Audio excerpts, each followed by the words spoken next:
পাইতেছি না, তাই বিয়ে শাদী করার জন্য আচ্ছা মনে মনে চাইতেছি প্রতিবেদনে।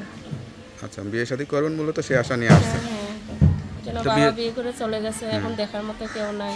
আচ্ছা, যদি একটা জীবন সাথী পাই, বয়স হলে সমস্যা নাই, যে পাশে থাকবে, ভালোবেসে পর্দাভাবে রাখবে, এরকম একটা মনে মনে চাইতেছি। তো বিয়ে করলে তো মানুষ চেহারা দেখতে চায়, মুখটা না দেখলে তো কেউ পছন্দ করবে না। আপনি তো মুখে মাস্ক লাগাই আসছেন, মুখ দেখাইলে সমস্যা আছে?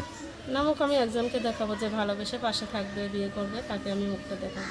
মানে পর্দার আড়ালে কোনো কিছু লুকাচ্ছেন না তো আবার? না না না, আমি কিছুই লোকাই নাই।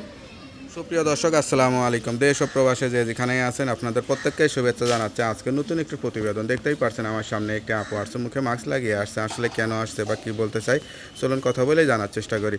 আপু আসসালামু আলাইকুম। ওয়ালাইকুম আসসালাম। আপু আপনার নাম কি? রোকসানা। রোকসানা আপু, কেমন আছেন আপনি? আছি, আল্লাহ রাখছে, ভালো রাখছে। ভালো আছেন? আপনার বাড়ি কোথায়, ঠিকানা কোথায়? মুন্সিগঞ্জ। পরিবারে কে কে আছে? পরিবারে শুধু আমার মা আছে। আর কেউ নাই? না, আপনি কি করেন? আমি সেলাই কাজ জানি, কাজ কাম করি সেলাই কাজ। বিয়ে শাদী হয়েছিল? না, বিয়ে শাদী হয়নি। বয়স কত ছিল এখন? 19 পড়ছে। 19 পড়ছে। লেখাপড়া করছিলেন? লেখাপড়া হ্যাঁ, অল্প। অল্প করছিলেন। তা আজ কি আশা নিয়ে আসছেন প্রতিবেদনে? আশা নিয়ে এসে বয়স হয়ে গেছে, কোনো পাত্র পাইতেছি না, তাই বিয়ে শাদী করার জন্য আচ্ছা মনে মনে চাইতেছি প্রতিবেদনে।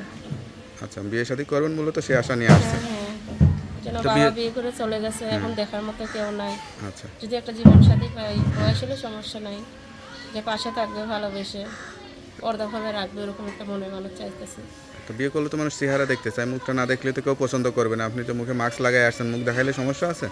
নামুক, আমি একজনকে দেখাবো যে ভালোবেসে পাশে থাকবে, বিয়ে করবে, তাকে আমি মুখটা দেখাবো। মানে পর্দার আড়ালে কোনো কিছু লুকাচ্ছেন না তো আবার? না না না, আমি কিছুই লোকাই নাই, আচ্ছা, তা সত্যি তাই বলছি। তো এখানে তো ধরুন বিভিন্ন রকমের মানুষ বিয়ে শাদী করার জন্য যোগাযোগ করবে, মানে আপনার মন মতো হবে কিরকম মানুষ হলে? মন মতো, যার মনটা ভালো, ফ্রেশ একটা মন পাবো, বয়স হলে সমস্যা নাই, পরিবার থাকলে সমস্যা নাই, যে চালায় রাখতে পারবে, সেরকম একটা মানুষ চাই। আচ্ছা, সবচেয়ে কষ্ট লাগে কোন বিষয়টা নিজের কাছে এখন? এখন কষ্ট লাগে এটাই যে অসহায় গরিব হয়ে জন্ম নিয়েছি, যদি একটা ভালো ফ্যামিলি দেখে পাই, সারা জীবন সেভাবে তাদের সাথে মানিয়ে চলতে চাই, বিয়ে শাদী করে, যাতে সে আমাকে কষ্ট না দেয় কখনো। তো আপনি তো দেখতে শুনতে অনেকটা সুন্দর ছিলেন, উঁচু লম্বাও ছিলেন, লেখাপড়া শিখলে ভালো চাকরি বাকরি করতে পারতেন, সেটার জন্য আফসোস হয় এখন? হ্যাঁ, আফসোস হয়, লেখাপড়া করতে পারি নাই, অল্প লেখাপড়া আছে। আচ্ছা, তো আপনার কথা যদি সত্যি হয়, অনেকেই যোগাযোগ করবে, বিয়ে শাদী করতে চাবে, নাম্বার দিলে তো সমস্যা নাই? না না না, সমস্যা নেই। নাম্বারটা মুখস্থ আছে? না না, আমার নাম্বারটা আপনি নিয়ে নেন। আচ্ছা, তা নাম্বারটা আমার কাছে দেন, আমি দেখে বলে দিই। হ্যালো ভিউয়ার, শুনতে পারলেন, এক অসহায় গরিব পরিবারের একটি মেয়ে সত্যিকার একটা জীবনসঙ্গী চাই। কেউ যদি যোগাযোগ করতে চান বা বিয়ে শাদী করতে চান, এই নাম্বারে যোগাযোগ করবেন। আপুর নাম্বারটি হচ্ছে 0193070504 নাম্বারটা খোলা থাকে তো? হ্যাঁ, খোলা থাকবে। যাক, নাম্বারটা খোলা রাখবেন, অবশ্যই 5 ওয়াক্ত নামাজ কালাম পড়বেন, আল্লাহর কাছে চাইবেন, আল্লাহ আপনার মনে আশা পূরণ করবে। আর কিছু বলতে চান?